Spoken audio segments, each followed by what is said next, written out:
Good evening and welcome back to this night of CNN presidential town halls. We are live from New York and I'm Erin Burnett. Voters here tonight are asking the top 10 Democratic presidential candidates about the climate crisis. Scientists tell us we have only 11 years, so that's until 2030, to cut global pollution by half if we want to avoid the very worst consequences of the climate emergency. Think bigger fires in the West or deadlier heat waves, supercharged storms like the one we've seen now, Hurricane Dorian, which is hovering off the coast of the Carolinas as I speak. We're going to hear from Senator Amy Klobuchar and former Vice President Joe Biden coming up. But joining me now to answer your questions, please welcome Senator Kamala Harris of California. Hi.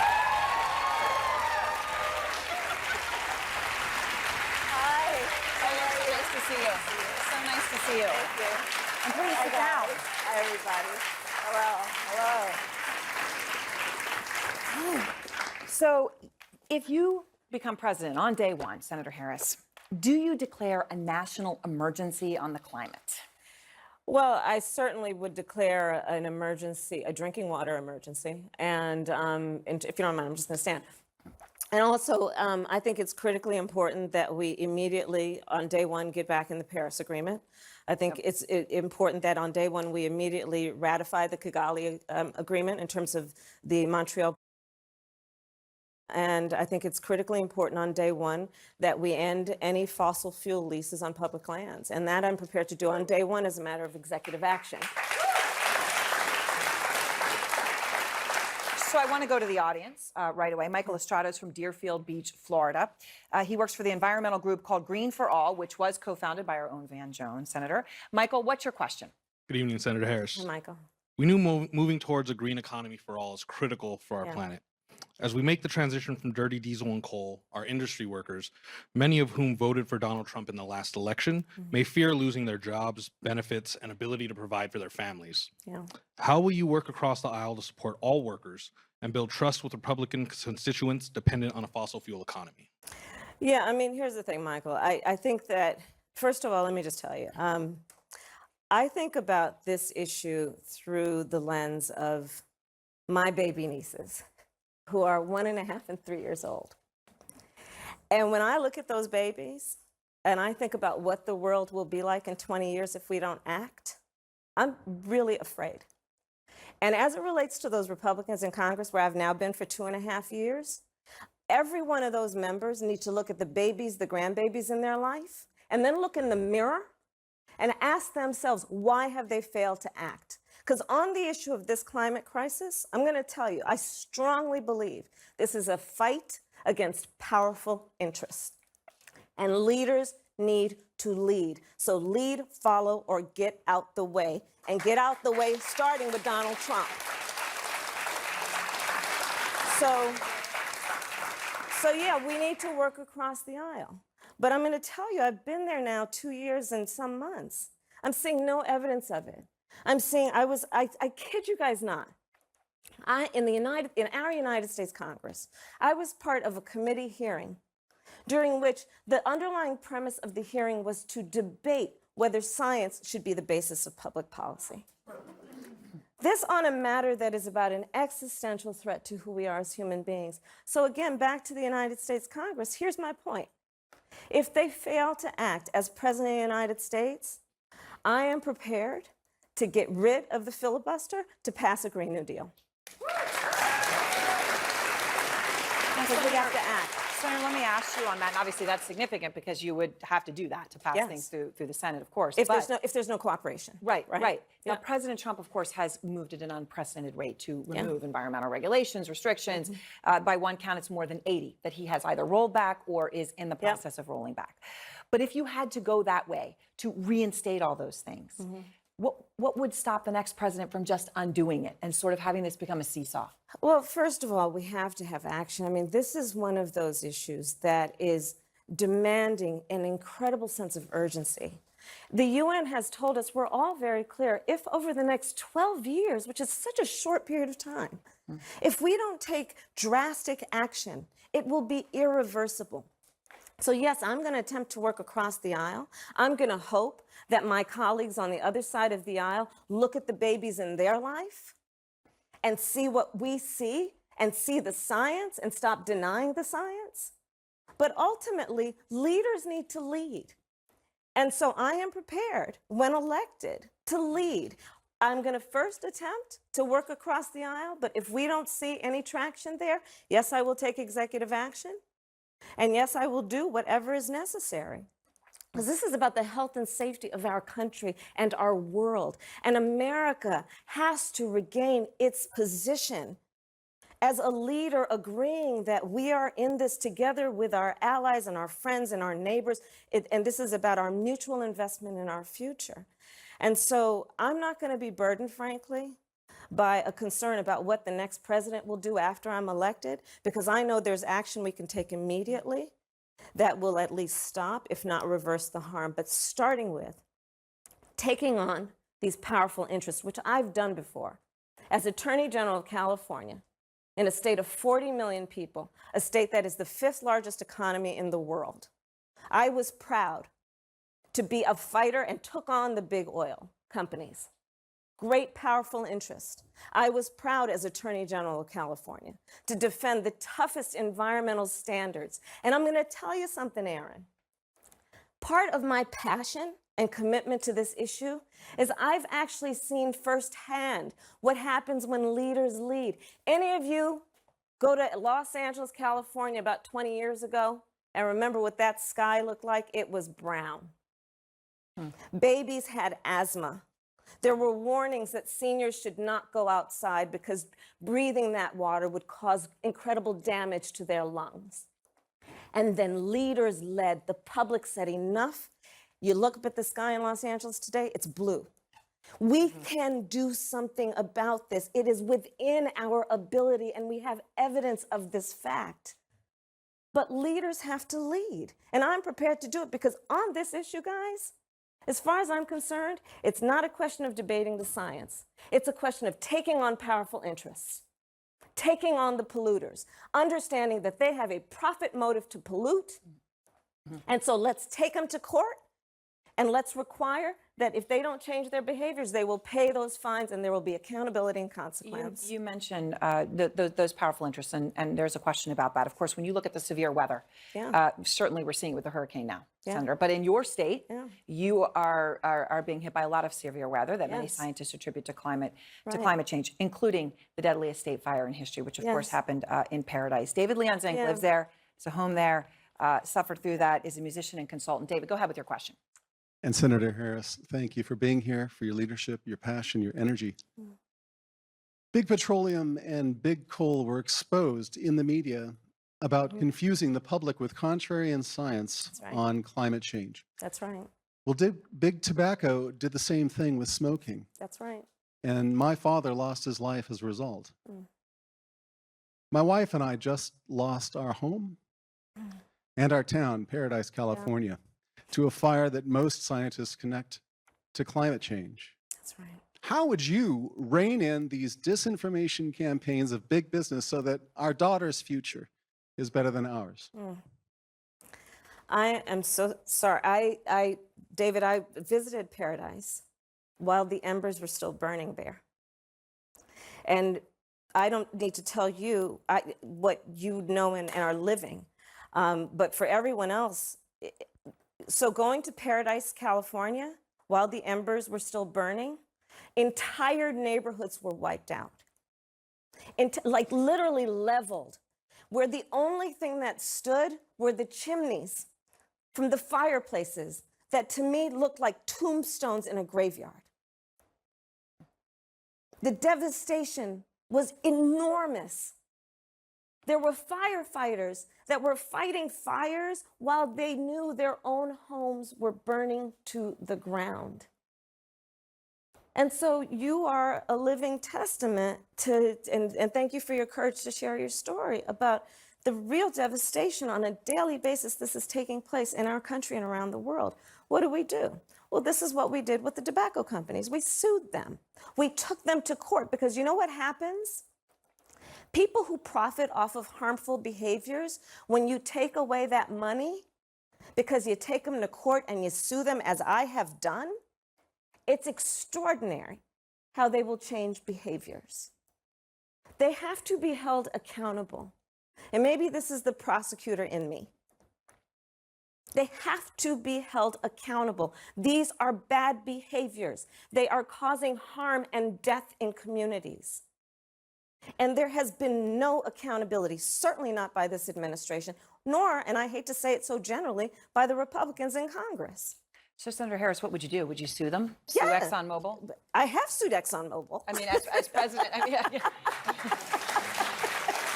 would you do that? Would you take them on, as with big tobacco? Yes, I would take them on. And as president, and this is part of my plan, what we would do is, one, reinforce the EPA under this administration, right? Under President Trump, who, by the way, I'm going to steal a line from Governor Inslee. Governor Inslee, I'm stealing your line. And he said, so Donald Trump says wind turbines cause cancer. And Jay Inslee famously and very with great humor said, no, they don't cause cancer, they cause jobs, right? And so here's the thing, there has to be an understanding that there has to be accountability and consequence.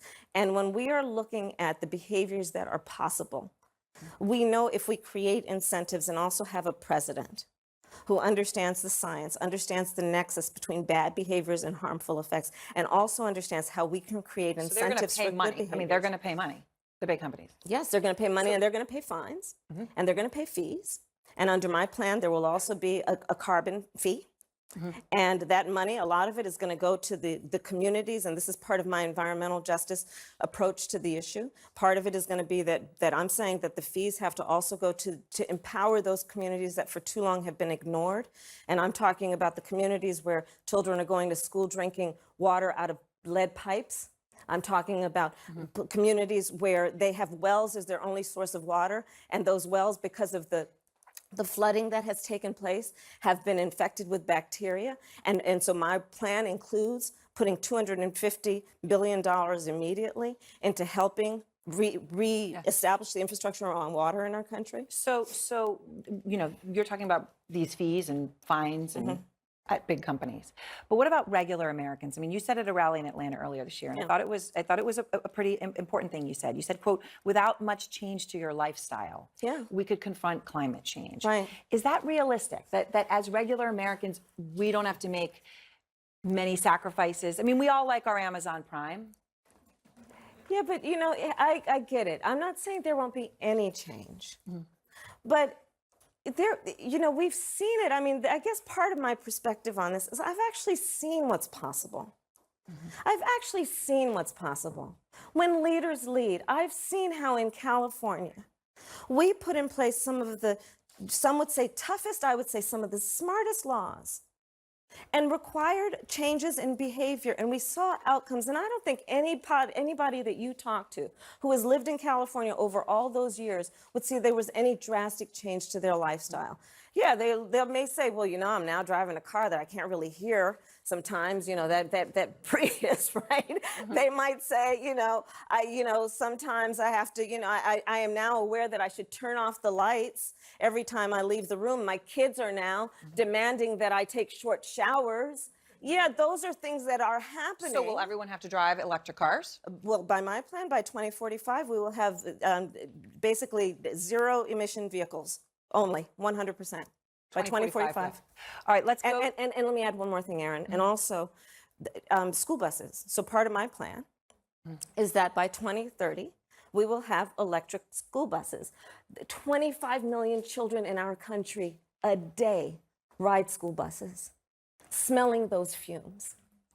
These are real issues. And again, we can do something about it. And here's what I want to say also.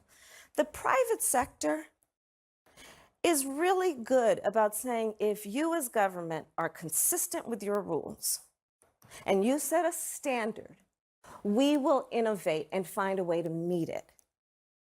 I've seen this happen.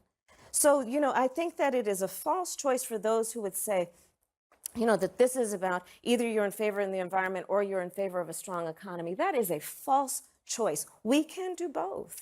Jessie Bludorn, I want to go to you. She's a climate activist from New York City. She works with the climate organization 350.org. Jessie has a question on fracking. Hi. Thank you. My family lives in Western Pennsylvania, where fracked gas wells have become a common sight, yet the toxic impacts of fracking on the community are immense, from contaminated groundwater to poisonous emissions. Will you commit to implementing a federal ban on fracking your first day in office, adding the United States to the list of countries who have banned this devastating practice? There's no question I'm in favor of banning fracking. So, yes, and starting with what we can do on day one around public lands, right? And then there has to be legislation. But yes, and this is something I've taken on in California. I have a history of working on this issue. And to your point, we have to just acknowledge that the residual impact of fracking is enormous in terms of the impact on the health and safety of communities. Yeah, so thank you. So would you ban offshore drilling? Yes, and I've, again, worked on that. You could talk to the folks in Santa Barbara about the work that I've done there, where it's a big problem, but it's a big problem in many areas of our country. Right, and yes, two very definitive answers. I want to go to a video question now, Senator, from Cassandra Valence. She's from Keene, New York. She works for an online retailer and currently supports Senator Bernie Sanders. Okay. We're told that there'll be more tons of plastic than of fish in the oceans by 2050, and it's not possible for individuals to drastically cut down on single-use plastics while they are still so widely used by companies throughout the supply chain. What will you do as president to drastically curb the U.S.'s reliance on single-use plastics? That's a great question. And again, if we look at, I think many of us have seen, and everyone needs to see the images of what these plastic bottles and straws and everything are doing to our wildlife, to our fish, to our oceans. And so it's about, one, creating the incentives. I've seen this again. We banned plastic bags in California and in San Francisco. And again, you know, people had to get used to it. So would you ban the single-use plastic and say, look, set the standard? I think we have to create incentives to ban these. We have to create incentives. Right. And there is no question that we have seen, again, we have seen innovation take place when leaders lead. And that's what I'm talking about as it relates to all of this. Look, let me tell you something. Those little plastic bags, when I was growing up, because my mother was into recycling, but her form of recycling also was all those plastic bags that when she went to the grocery store, she would keep a whole stack of them and then we used them as garbage bags, right? Mm-hmm. And so then we didn't have those anymore and we used paper bags as garbage bags. I mean, we can adapt, right? But we need to understand that leaders have to lead. Mm-hmm. Leaders have to lead, and plastic we can straws adapt. are a big thing right now. Yeah. Do you ban plastic straws? I think we should. Yes. I mean, look, I'm going to be honest. It's really difficult to drink out of a paper straw when if you're just, like, if you don't gulp it down immediately, it starts to bend. Yes. and then, you know, the little thing catches it. And then, you know, so we got to kind of perfect that one a little bit more. So you'd ban it, but rely on innovation. I mean, we got it. Yeah, innovation is a process, right? You don't just do it. Innovation is a process, but you know, let's encourage innovation, and you know, I think we could do a little bit better than some of those flimsy plastic straws, but we do need to ban the plastic. All right, we're going to have much more with Senator Harris coming up in just a moment, plus Senator Amy Klobuchar and former Vice President Joe Biden. We'll be right back.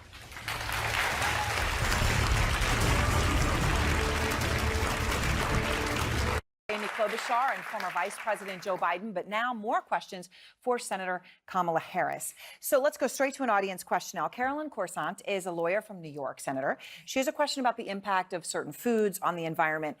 Just to give some context here, the United Nations says that livestock cattle, contribute 14.5% of all human-produced greenhouse gases, which is an incredible number. Caroline, go ahead with your question. Thank you. Climate change has been linked to agriculture and the overconsumption of red meat and also the overproduction of crops. Certain countries have changed their dietary guidelines to reduce the consumption of red meat in light of the impact of the climate change. Yeah. If elected, will you be supporting change in dietary guidelines? And then how will you plan on implementing the changes so that people effectively change their diets? Yeah, I mean, and thank you, Carol, for your work and the question. I think of the point that you're raising in a broader context, which is that as a nation, we actually have to have a real priority at the highest level of government around what we eat and in terms of healthy eating, because we have a problem in America. And we can talk about all that we are now, the subject of this conversation, we can talk about the amount of sugar in everything. We could talk about soda, we could go on and on. So the answer is yes.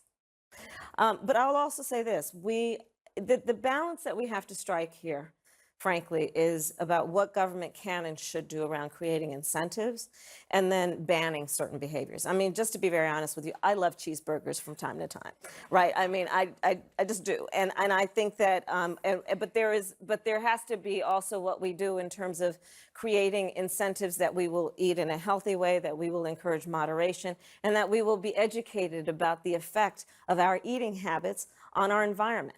And we have to do a much better job of that, and the government has to do a much better job of that.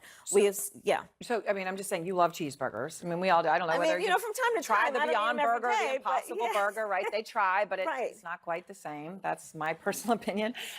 But would you support changing the dietary guidelines? Yes. You know, the food pyramid, what people are Yes. Yes. to reduce red meat specifically. Yes, I would. And I'll tell you, I've actually worked on this issue in the past. And it's about, you know, it is about consumer awareness also. And again, maybe this comes from my years of being, doing the work I did as Attorney General, which is I strongly believe that the American consumer is still left without the information that you need and deserve to have about what it is that you are putting in your body or surrounding yourself with and the health implications of those things. And so across the board and with this subject, we have to do a better job. We're going to be taking on powerful interests. But I've always believed that we should, you know, we should expand what's on those cans of those things that you buy in the grocery store. We should expand the list, and included in that should be a measure of the impact on the environment. So you have said in your new plan, which you released today, you talked about a climate pollution fee. Yeah. And just to try to understand what that is. So that's going to go on big companies, right? Yeah. They're going to pay this fee. Yeah. But how do you make sure that they don't do what they will try to do, which is immediately pass that on to consumers? Well, we're going to do it in a way that is about what we've always done with industry, which is to say that there has to be some connection between the fee and bad behaviors, and there has to be, and that we have to monitor whether it's going to be passed on to consumers. But I'm going to tell you that should never be the reason not to actually put a fee, and in particular, carbon fee. The other piece that is connected to your question and the previous question is also what we do in terms of scoring. So part of my plan is that we will require all elements of industry to actually score, and they will be scored based on the carbon imprint that their business creates. And we will score that. So again, that industry, that business, and we can all be aware of and measure the impact of their behavior on the environment. So there has to be some nexus, though, between what we do in terms of frankly regulating and impact in terms of the harm to communities. And the fee will be the consequence of bad behaviors, frankly. So they're going to be hiring a lot of people. I mean, this is going to require a lot of hiring, right? I mean, I would say even at the EPA or the DOJ, right? Well, it's going to require fixing what this Trump administration has done. I mean, listen, guys, let's just be really clear. Donald Trump, he's got everybody excited about those crazy tweets. Meanwhile, with this hand, quietly undoing regulations that were built up over years, including incredible stuff that the Obama administration did, and quietly undoing that. So everybody's distracted by the crazy tweet. Meanwhile, completely deregulating industry. And so, yeah, we're going to have to build it back up. But it is not necessarily about hiring a massive number of people. It's about priorities. It's about saying to the people who are there, listen, I'm prepared to back you up when you put in place enforcement against these big polluters, against the fossil fuel industry for polluting the air we breathe and the water we drink. One powerful industry is an alternative to traditional fuels like oil and gas, and that is nuclear. And I want to go to a video question now from David Gaines. He's a retired National Park Service employee, and his question comes to us from Yarmouth, Maine. Good evening, Senator Harris. Given the existential threat to humanity posed by global warming, do you believe that the time has come to put past nuclear power failures in perspective and embrace a new and smarter generation of nuclear power technologies, given all that has been learned and the scale of the crisis that we're confronting today? Thank you. So the biggest issue that I believe we face in terms of nuclear energy is the waste. And what are we going to do with that? And I will tell you that unlike this administration, which on an issue that is next door to me, which is Yucca Mountain, let me tell you, I will never, like, that's a non-starter for me. And which is the kind of disposal that's happened at Yucca Mountain, and also taking away that state's ability to make decisions. I mean, literally, Aaron, they were in the middle of the night, this administration, in the middle of the night, carting in waste into Yucca Mountain without the authority and the permission of the leaders of the state of Nevada. So that's how I feel about it, that, you know, we have to make sure that this is not about the federal government coming in and making decisions about what each state can do in terms of the nuclear waste issue, which is the biggest part of the concern about nuclear energy. So Senator Sanders now says he wants to phase it out, get rid of nuclear power. And just for context, this country gets 20% of its power from nuclear power. So to say that is not a small thing. Yeah. But he wants to phase it out. Is he right? Do you agree? Listen, we have to figure out what we're going to do about the waste. And we still don't have the best ideas yet. People are working on it, but we have to figure it out. But my bottom line is that I'm not going to allow the federal government to go in and impose its priorities on any state. It's going to have to be those states who make that decision. Senator, I want to go now to our chief climate correspondent, Bill Weir, who is joining us through the night with questions. Go ahead, Bill. Thank you, Aaron. Senator Harris, I'm just back from a reporting trip in Alaska and happened to spot one of the Coast Guard's major icebreakers off the coast of Nome there. And that is not easy because our country has 2 total. Meanwhile, the Russians have at least 3 dozen and more on the way. And they're just one superpower that seems keen on dominating all the new melting pathways in Arctic ice and finding all the riches buried beneath. So as Commander-in-Chief, how would you direct your military to deal with this part of the world, this new frontier?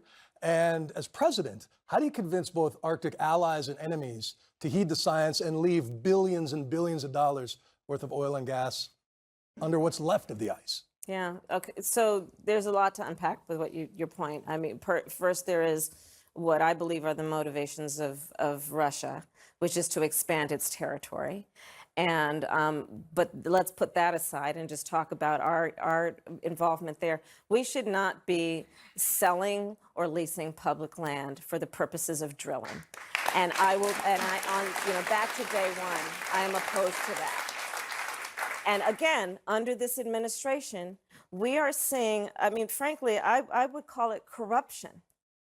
I would call it corruption, meaning that there are members of this administration who have for their entire career not been in the business of public service, but in the business of being a part of industries that are profiting off of these kinds of behaviors that are harming our environment. And people who, when they leave this quick stint in public service, will go right back to those industries that they are helping every day by deregulating those industries.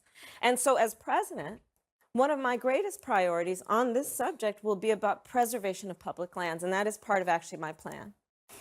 Getting back to Russia, because you mentioned, obviously, your view on that you think it's about extending territory. Mm-hmm. You know, Bill raised something. This has been a long issue, and we have done nothing about it as a country. 2 icebreakers versus now at least 3 dozen.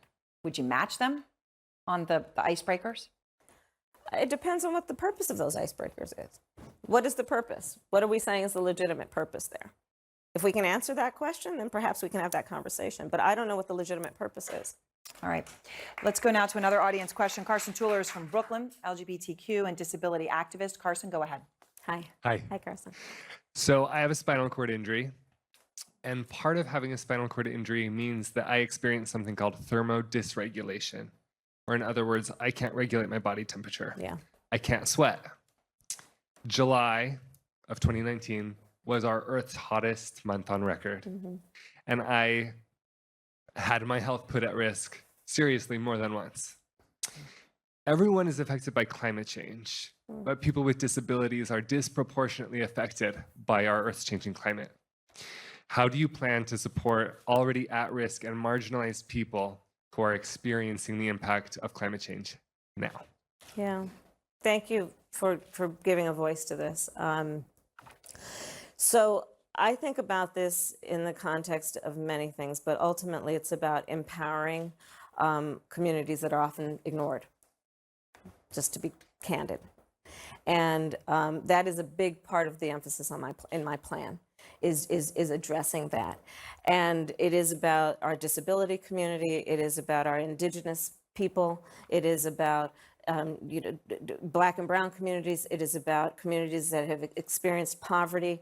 And all of those communities have been disproportionately impacted by the change that we are seeing in our climate, not to mention the kind of behaviors by the fossil fuel industry that have been about pollution, about dumping, and all of that. Let me take you back to 2000, and I think it was 2004, when I was district attorney of San Francisco, and I created the first environmental justice unit of my office. And one of the reasons is that there is a community in San Francisco called Bayview Hunters Point, where the annual, at the time, household income was $15,000. And there were companies that were just dumping full-time into the water around that community with serious health consequences. And so I took it on, and that was one of the reasons I created my environmental justice unit, to take it on, saying that no community should be dumped on. No community should be less than, those communities that have power and influence and access to power and influence. As Attorney General, there's a community in California called Mira Loma, a small community of families where the grandmothers had been for years asking people in power to take seriously the fact that the babies in that community had the lowest rate of lung development of any children in the area. And I intervened. And I say all that to say that part of how I approach this issue is to say that it should be our responsibility, and I have always considered it my responsibility, to make sure that we leverage the incredible power we have in a way that is about empowering those communities that have been long overlooked and ignored. And so on this issue, and I also rolled out recently our whole plan and my plan around the disability community and what we need to do to extend access and to extend resources. So Senator Harris, thank you so much for your time tonight, and to all of our audience. Thanks so much to all of you for joining us. Next, Minnesota Senator Amy Klobuchar, and ahead, former Vice President Joe Biden. Senators Bernie Sanders also will take the stage this evening. We'll be right back.